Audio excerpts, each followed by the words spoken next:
આપ જોઈ રહ્યા છો સ્પાર્ક ટુડે ન્યૂઝ। 26 જૂન કટોકટી વિરોધી દિવસ અને તે નિમિત્તે જ વડોદરા નાગરિક સંઘર્ષ મંચ દ્વારા આજરોજ અઘોષિત કટોકટી સંદર્ભે એક ચર્ચા સભાનું આયોજન કરવામાં આવ્યું છે, જેમાં એક પ્રેસ કોન્ફરન્સ કહી શકાય તેનું આયોજન કરતાની સાથે જ માહિતી પણ પૂરી પાડવામાં આવી છે।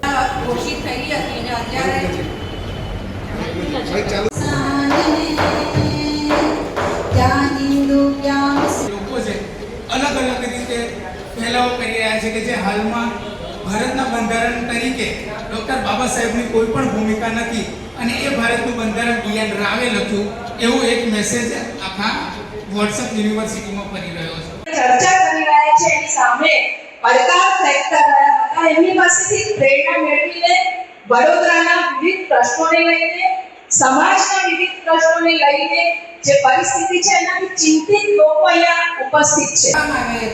એના વિશે બધાને જાણ હતી, અત્યારે કોઈને જાણ નથી અને એ યુવાનોને અત્યારે જાણ કરવાની જરૂર છે, એના ખિલાફ લડવાની પણ જરૂર છે।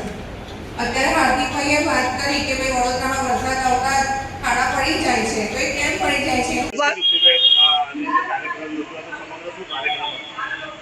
વડોદરા નાગરિક સંઘર્ષ મંચ તરફથી એક જે 1975માં કટોકટી જાહેર કરી અને એના 50 વર્ષ આજે 50 વર્ષ પૂરા થયા 25મીએ, તો એના અનુસંધાને એક તુલનાત્મક અભ્યાસ કે 50 વર્ષ પહેલાં જે કટોકટી હતી અને જે આર્થિક સામાજિક રાજકીય પરિપ્રેક્ષ્યમાં જે આપણે પરિસ્થિતિ હતી એ પરિસ્થિતિ અને હાલ જે છેલ્લા 8-10 વર્ષથી અદૃશ્ય અઘોષિત જે કટોકટી છે એ કટોકટીને પરિણામે સમાજમાં રાજકીય આર્થિક પાસાઓમાં જે શું અસર થઈ રહી છે અને દેશ અત્યારે કઈ પરિસ્થિતિમાંથી પસાર થઈ રહ્યો છે એનો સમગ્ર તુલનાત્મક અભ્યાસ કરવા માટે અને એના પછી કેવી રીતે આનુષાંગિક પગલાં લેવા અને લોકોમાં જાગૃતિ લાવવી એ બાબતે લઈને આજે અમે બધા ભેગા થયા છે।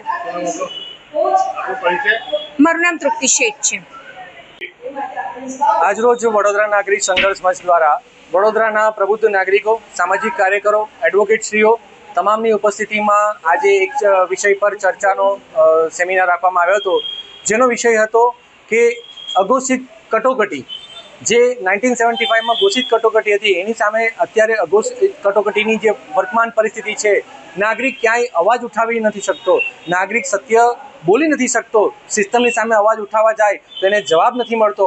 આપણા મેયરશ્રીનું બી જોયું કે મેયરશ્રી મૌન રહેવા માંગે છે કે વડોદરા આખું પૂરમાં ડૂબી ગયું, આટલા હજારો કરોડના ખર્ચા થયા, 30 વર્ષથી જે સત્તા પક્ષ હોય તેમ છતાં વડોદરા પૂરમાં કેમ ડૂબે અને વરસાદ ન હોય તેમ છતાં પણ વડોદરામાં પૂર આવે એવી પરિસ્થિતિ કેમ થાય છે? આવો અવાજ ઉઠાવો પણ ક્યાંક ને ક્યાંક ગુનો થઈ જાય છે। સમાની અંદર વડોદરાના નાગરિકે જોયું કે ભૂતકાળની અંદર મહિલા જે પાણી માંગી રહી હતી, જે એનો બેઝિક રાઇટ છે, એ રાઇટ પણ એ શું ન માંગી શકે? આવા મુદ્દાઓની સામે ક્યાંક ને ક્યાંક એવી પરિસ્થિતિ પ્રવર્તી રહી છે કે અઘોષિત કટોકટી, એની સામે આપણે શું કરી શકીએ અને એની સામે લડવા માટે કેવા પગલાં લઈ શકાય, એના માટે આજરોજ તમામ નાગરિકો ઉપસ્થિત થયા હતા।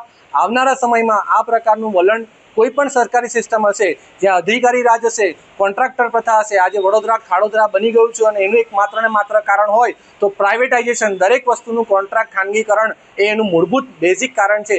એની સામે શું કરી શકાય, કેવા પગલાં લેવા જોઈએ, એના માટે તમામ નાગરિકો અહીંયા ભેગા થયા છે। આવનારા દિવસોમાં એક્શન પ્લાન ઘડી અને એના પર કાર્ય કરીશું। મારું નામ હાર્દિક જોશી, સામાજિક કાર્યકર, વડોદરા શહેર।